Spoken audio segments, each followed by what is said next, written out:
मैं डॉक्टर रमेश शुक्ला एक बार आपका फिर से स्वागत करता हूं आपके अपने online educational platform the Lucknow study station पर।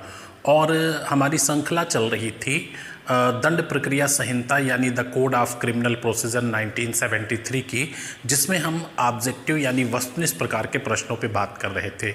इस श्रृंखला में टोटल 20 वीडियो क्लास होंगे, ये कमिटमेंट हमने आपसे किया था, जिसमें 5 हो चुके हैं, ये छठा क्लास है। और हर क्लास में 10 ऑब्जेक्टिव टाइप के क्वेश्चनों पे हम विधिवत चर्चा करते हैं। तो ये छठे सवाल में भी 10 सवालों पे बात करूँगा। और ये जो छठा आपका वीडियो लेक्चर होगा, इसका संबंध होगा सीआरपीसी के अध्याय 9 से, यानी दंड प्रक्रिया संहिता 1973 का जो अध्याय 9 है, जिसका संबंध जो है सेक्शन 125 से लेकर 128 तक है, यानी धारा 125 से लेकर धारा 128 तक। तो इस पे डिस्कस करेंगे। सीआरपीसी का अध्याय 9 धारा 125 से लेकर के 128 तक है। और इसमें जो व्यवस्था की गई है वो आदेश है भरण पोषण के लिए, यानी ऑर्डर फॉर मेंटेनेंस। और किसके लिए?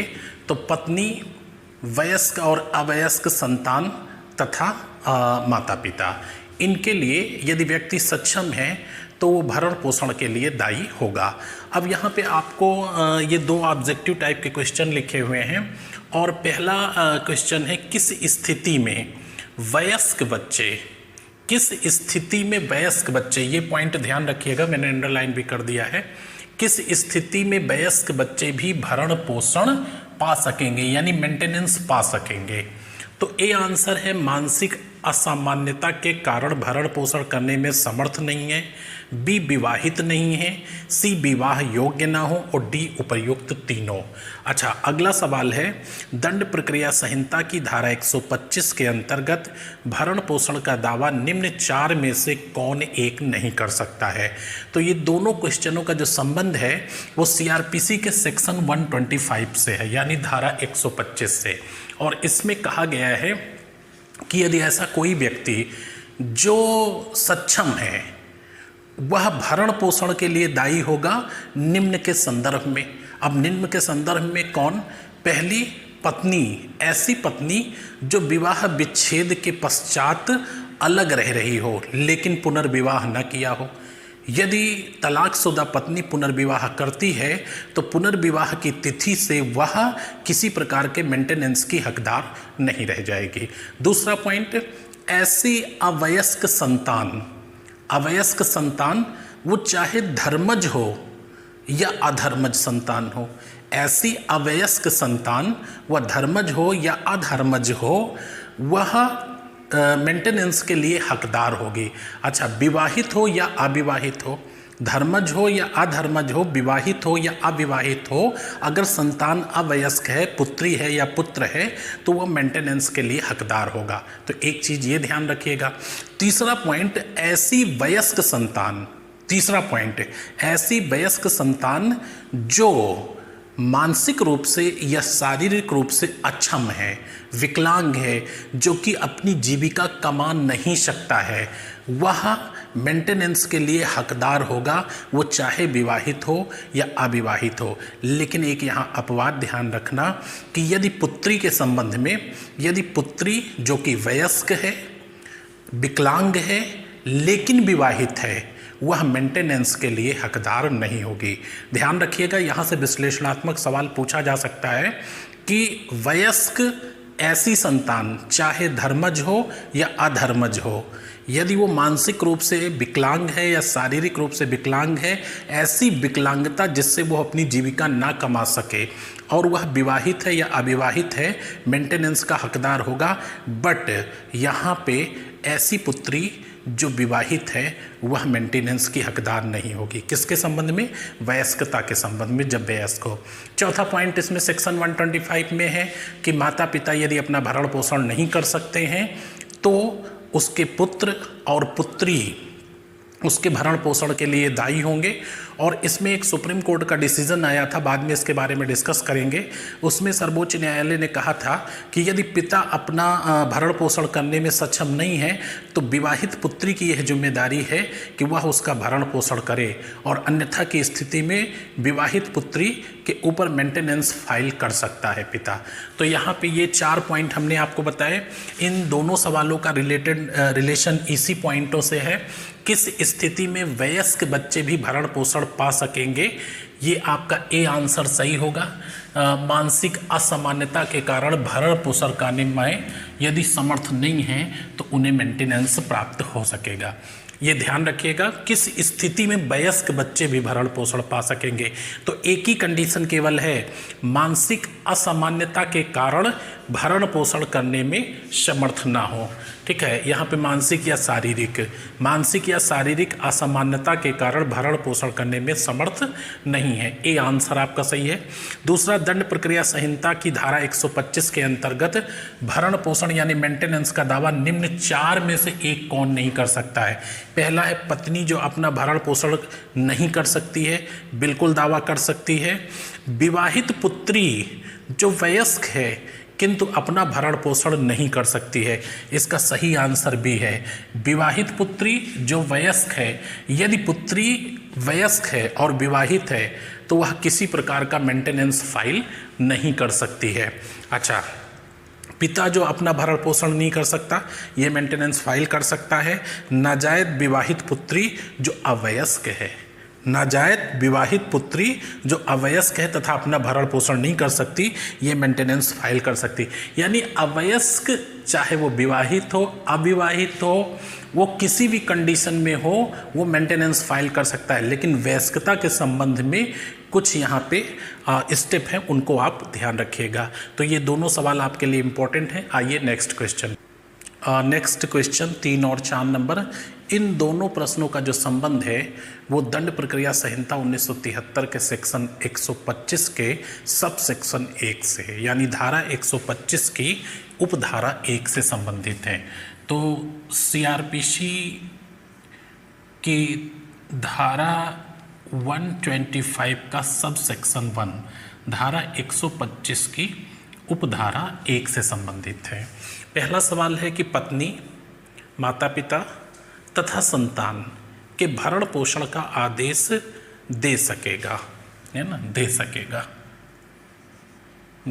सकेगा कोई भी न्यायिक मजिस्ट्रेट, प्रथम वर्ग न्यायिक मजिस्ट्रेट, कार्यपालक मजिस्ट्रेट, द्वितीय वर्ग न्यायिक मजिस्ट्रेट। ये क्वेश्चन कई बार रिपीट हो चुका है।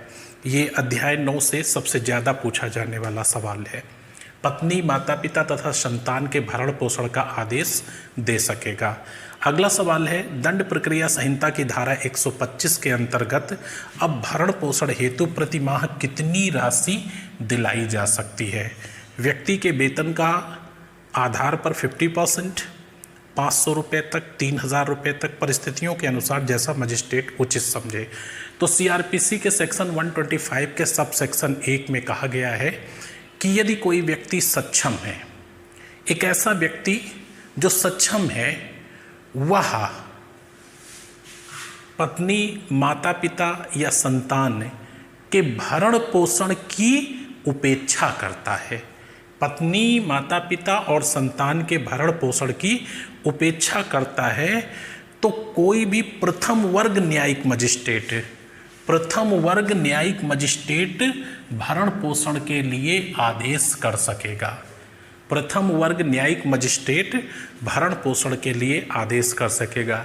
यदि कोई भी सक्षम व्यक्ति पत्नी, माता पिता या संतान के भरण पोषण की उपेक्षा करता है, नेग्लेक्ट करता है, तो इस स्थिति पे प्रथम वर्ग न्यायिक मजिस्ट्रेट इनके भरण पोषण के लिए एक राशि जो है प्रति माह दिया जाना सुनिश्चित कर सकता है। किंतु यह राशि इन तीनों में से कोई नहीं होगी। परिस्थितियों के अनुसार जैसा मजिस्ट्रेट उचित समझे वह राशि प्रति माह भत्ते के रूप में संदाय होगी।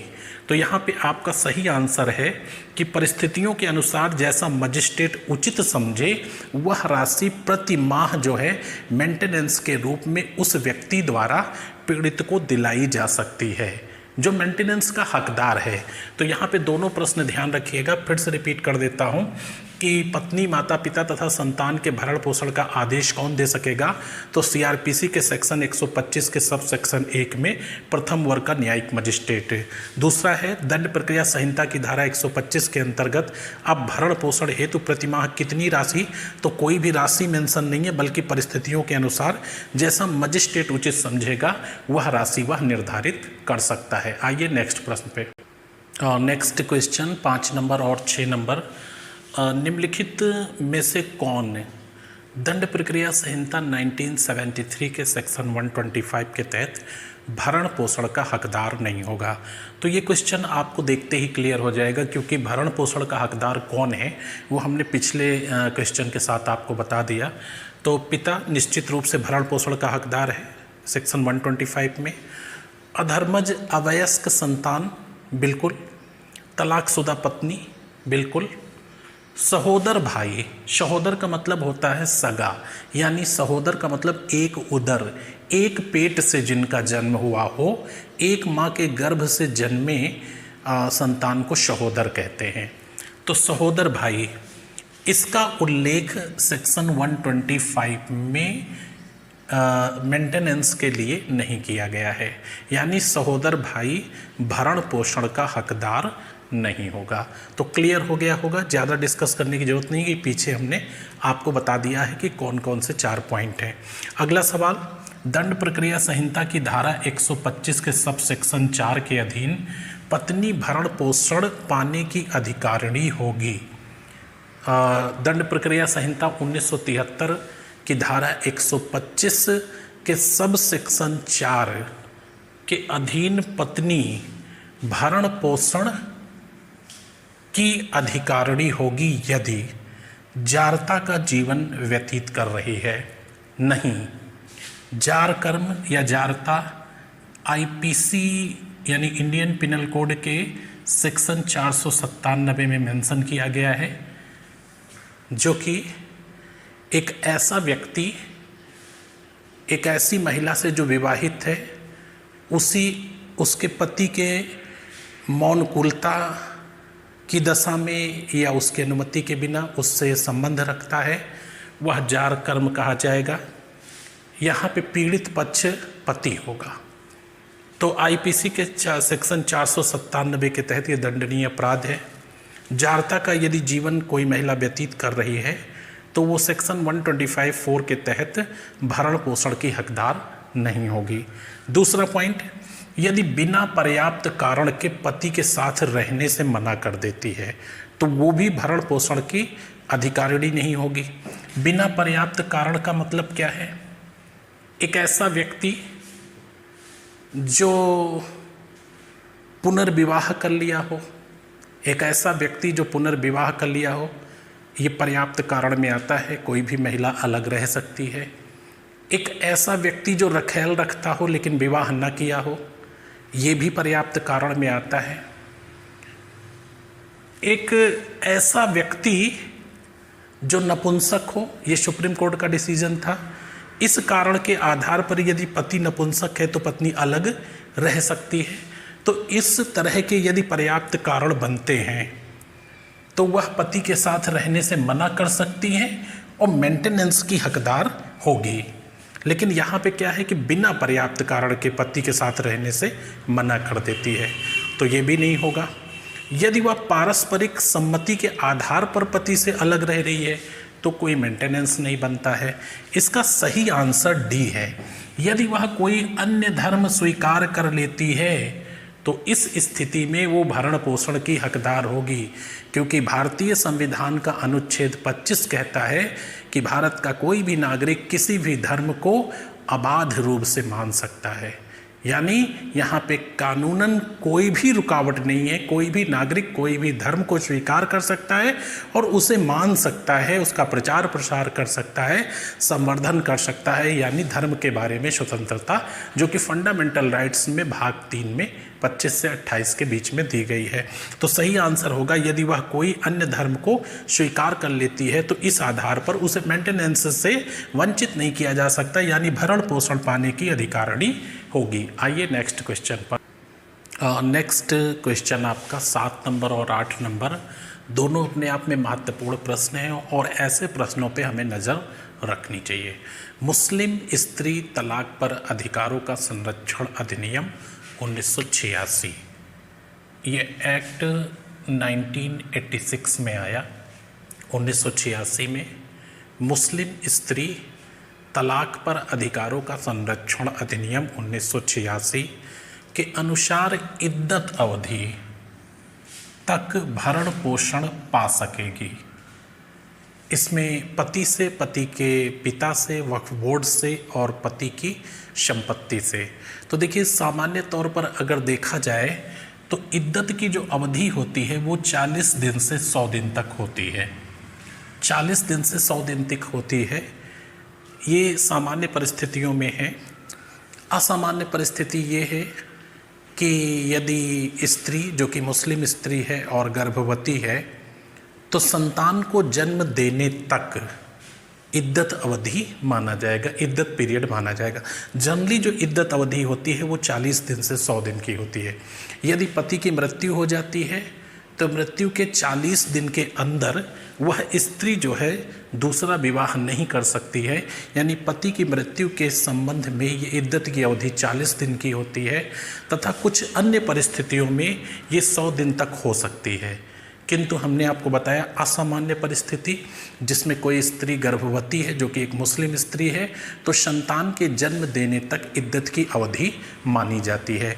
तो इस दरमियान हम बात कर रहे हैं मुस्लिम स्त्री तलाक पर आधारित, तलाक पर आधारित यानी विवाह विच्छिन्न हो गया हो तो इस आधार पर इद्दत की अवधि तक जो भरण पोषण होगा वो पति के द्वारा किया जाएगा। तलाक के आधार पर जो इद्दत की अवधि होगी, इद्दत की अवधि से तात्पर्य है कि जब तक वह पुनर्विवाह नहीं कर लेती है तब तक उसे भरण पोषण पति के द्वारा दिया जाएगा। अच्छा, अगला सवाल, निम्नलिखित में से किस वाद में सुप्रीम कोर्ट ने यह निर्णय दिया था कि दंड प्रक्रिया संहिता 1973 की धारा 125 सभी पर लागू होती है चाहे वह किसी भी धर्म से हो?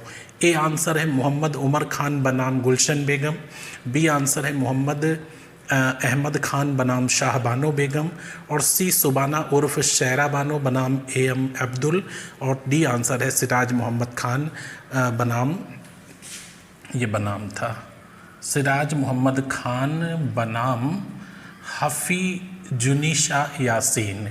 तो पूछा जा रहा है कि किस वाद में सुप्रीम कोर्ट ने ये निर्णय दिया कि दंड प्रक्रिया संहिता की धारा जो 125 है वो सभी पे लागू होती है चाहे यहाँ पे धर्म कोई भी हो। तो आपको बता दें ये काफ़ी इम्पोर्टेंट मैटर है। 1985 में ये वाद आया था सुप्रीम कोर्ट में, 1985 में आया था और मैटर मेरे ख्याल से 78 का या 79 या 76 के आसपास का था। इसमें एक 62 वर्षीय महिला थी, मुस्लिम महिला थी जिसके पति ने तलाक दे दिया था और ये 5 बच्चों की माँ थी। तो इसने कोर्ट में न्यायालय में मेंटेनेंस के लिए फाइल किया और न्यायालय ने सेक्शन 125 के तहत आदेश दिया था। सुप्रीम कोर्ट में ये स्थापित किया गया कि कोई भी तलाकशुदा महिला जो है वह चाहे किसी भी धर्म से संबंध रखती हो वो धारा 125 के तहत मेंटेनेंस की अधिकारिणी होगी। तो ये सवाल काफ़ी ज़्यादा चर्चा में रहता है और काफ़ी पूछा जाता है कि किस वाद में सुप्रीम कोर्ट ने जो है किसी भी धर्म से हो, किसी भी संप्रदाय से हो, वह 125 के तहत भरण पोषण की अधिकारिणी होगी। तो आपका ये वाद काफ़ी इम्पोर्टेंट हो जाता है। मोहम्मद अहमद खान बनाम शाह बानो बेगम, मोहम्मद अहमद खान बनाम शाह बानो बेगम, इसमें सुप्रीम कोर्ट ने यह स्थापित किया था कि कोई भी धर्म से संबंधित महिला जो है वो सीआरपीसी के सेक्शन 125 के तहत मेंटेनेंस पाने की अधिकारिणी होगी। आइए नेक्स्ट क्वेश्चन। नेक्स्ट ये 2 सवाल और हैं और लास्ट क्वेश्चन इस श्रृंखला के 6 के हैं, भाग 6 के। निम्न में से कौन सा, ठीक है, इसी तरह के प्रश्न पूछे जा रहे हैं, बड़े से ऑप्शन होते हैं। आपने जब इसको अच्छे से पढ़ रखा है समझदारी से तभी आंसर कर पाएंगे। निम्न में से कौन सा एक कथन सही है, आपसे पूछा गया। निम्न में से मतलब ABCD में से कौन सा एक स्टेटमेंट सही है, ठीक है, कथन सही है ना। 4 पॉइंट दिए हुए हैं। पर्याप्त साधनों वाला व्यक्ति यदि अपनी माता के भरण पोषण की उपेक्षा करता है तब दंड प्रक्रिया संहिता की धारा 125 के तहत कार्रवाई की जा सकती है। दूसरा ऑप्शन है दंड प्रक्रिया संहिता की धारा 125 केवल पत्नी के भरण पोषण पर विचार करती है। तो ये चीज़ तो हमने आपको शुरुआत में ही बता दिया कि CRPC का सेक्शन 125 पत्नी, अवयस्क बच्चे, वयस्क किंतु विकलांग बच्चे और माता पिता के भरण पोषण पर विचार करती है। तो ये तो हो नहीं सकता। धारा 125 केवल बच्चों के भरण पोषण पर विचार करेगी, बिल्कुल नहीं। दंड प्रक्रिया संहिता 1973 के अंतर्गत भरण पोषण के संबंध में कोई प्रावधान ही नहीं है, बिल्कुल गलत। तो सही आंसर आपका क्या हो जाएगा, ये आंसर आपका सही हो जाएगा, ए ऑप्शन। यानी पर्याप्त साधनों वाला व्यक्ति यदि अपनी माता के भरण पोषण की उपेक्षा यानी नेग्लेक्ट करता है तब CRPC के सेक्शन 125 के तहत उसके विरुद्ध कार्रवाई की जा सकती है। अच्छा, नेक्स्ट क्वेश्चन है भरण पोषण की प्रक्रिया का उल्लेख दंड प्रक्रिया संहिता 1973 की किस धारा में है। तो इसका सही आंसर है सेक्शन 126 में भरण पोषण की प्रक्रिया के बारे में उल्लेख किया गया है, जिसमें अगर भरण पोषण के लिए वाद लाया गया है तो विचारण कहाँ पे होगा, तो वो जहाँ निवास कर रही है या उसका जहाँ पे निवास है या वो अंतिम बार जहाँ पे अपने संतान के साथ रही है। अच्छा, दूसरी चीज़ साक्ष्य उस व्यक्ति की उपस्थिति में या वकील की उपस्थिति में हो सकता है।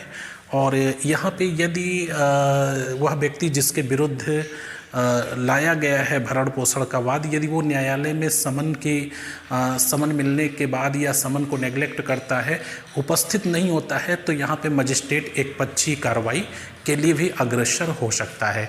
तो जो प्रक्रिया दी हुई है भरण पोषण अध्याय की वो सेक्शन 126 में दी है। तो इस तरह से ये 10 सवाल आपके लिए काफ़ी इंपॉर्टेंट थे, चूँकि महिला और बच्चों से संबंधित कानूनों के बारे में बात किया गया है। तो ये सेक्शन आपका खास करके अध्याय 9 जो है वो मुझे ज़्यादा अच्छा लगा, इसलिए इस पर 10 सवालों पर चर्चा किया है। तो मिलते हैं नेक्स्ट क्लास में, तब तक के लिए शुभकामनाएं, धन्यवाद।